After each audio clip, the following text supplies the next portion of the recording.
Halo, assalamualaikum. Selamat pagi anak-anak.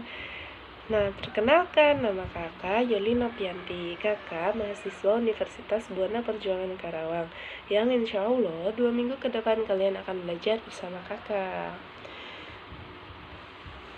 Nah, di video ini kita akan belajar tentang globalisasi tema 4, subtema 1, pembelajaran 1. Yang akan kita bahas materinya ialah IPS, Bahasa Indonesia, dan IPA.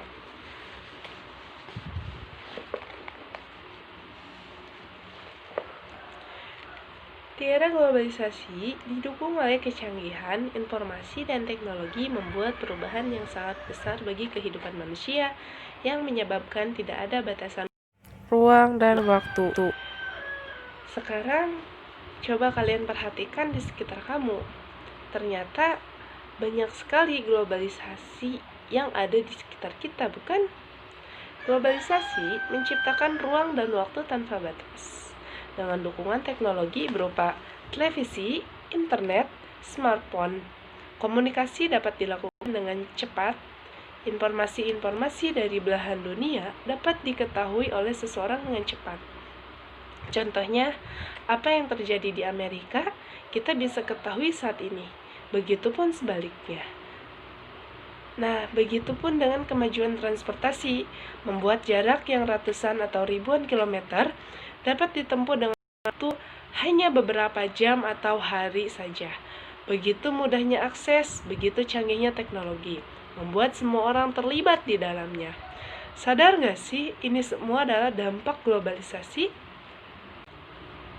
Jadi, globalisasi itu apa ya? Tahu tidak globalisasi itu apa? Ayo kita cari tahu.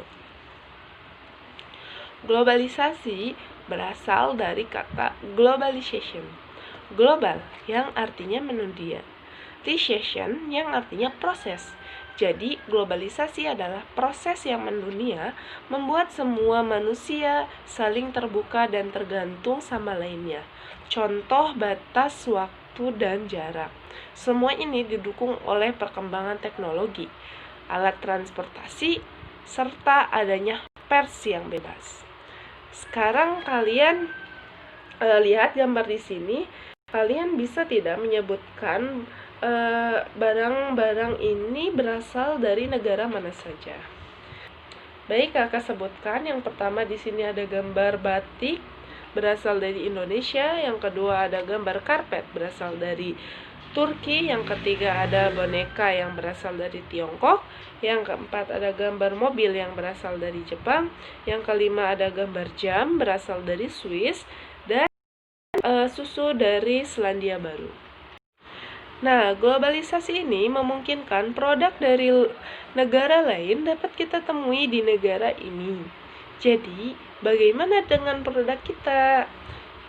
Produk kita juga dapat ditemukan di negara lain, yaitu contohnya tadi ada batik yang sudah banyak sekali dijumpai di negara lain. Hal ini dikarenakan Indonesia bekerja sama dengan negara lain, termasuk negara ASEAN. Apa saja sih kerjasama dengan negara ASEAN atau negara-negara lain? Yaitu contohnya kemarin Indonesia telah menyelenggarakan Asian Games, yaitu tahun 2018 yang diselenggarakan di Palembang. Lalu yang sering terjadi tiap tahunnya yaitu ada pertukaran pelajar, penggulangan peredaran narkotika, ya, dan masih banyak lagi yang lainnya. Coba sekarang kakak mau nanya, di era globalisasi ini kan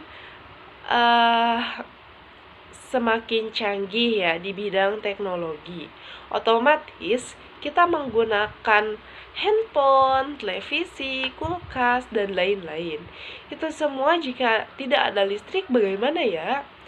Coba, seberapa penting sih peran listrik di era globalisasi ini? Ada yang tahu tidak? Oke, peran listrik di era globalisasi ini sangat penting. Tidak bisa dipungkiri dari globalisasi, perkembangan teknologi dari berbagai bidang yang didukung oleh peran listrik. Ya.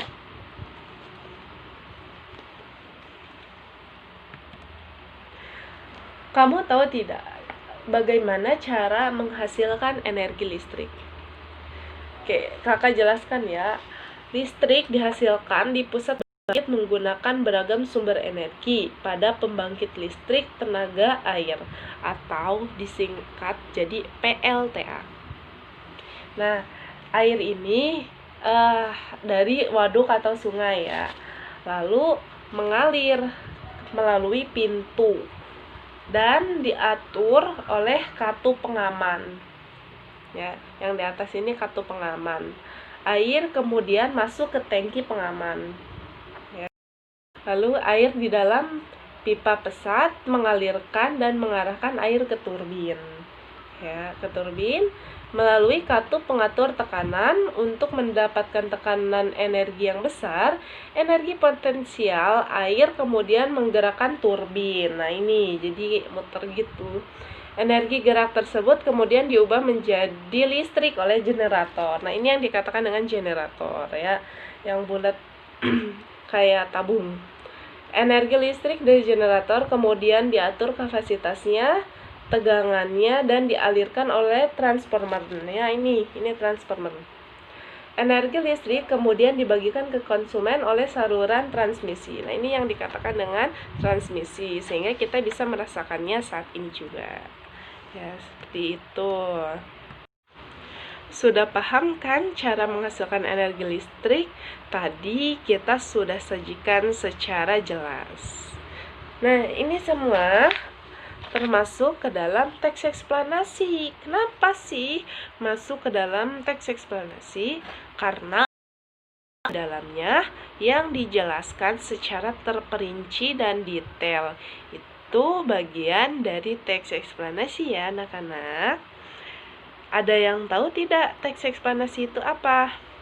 Teks yang menjelaskan tentang terjadinya fenomena alam atau sosial. Biasanya, informasi yang disampaikan melalui teks eksplanasi berupa karya ilmiah yang sangat singkat. Ciri-ciri teks eksplanasi ini adalah yang pertama, membuat informasi faktual, membahas suatu fenomena yang bersifat ilmiah, dan yang ketiga ada memiliki struktur teks eksplanasi, yaitu ada deretan penjelas, pernyataan umum, dan penutup atau interpretasi. Jika belum paham, silakan kalian pahami lagi ya. Nah, kesimpulannya yaitu bahwa globalisasi membawa dampak pengaruh bagi kehidupan manusia, baik dari aspek sosial, ekonomi, politik, budaya, dan teknologi. Sekian penjelasan materi dari kakak. Kurang lebihnya mohon dimaafkan. Wassalamualaikum warahmatullahi wabarakatuh. Dadah, sampai jumpa kembali.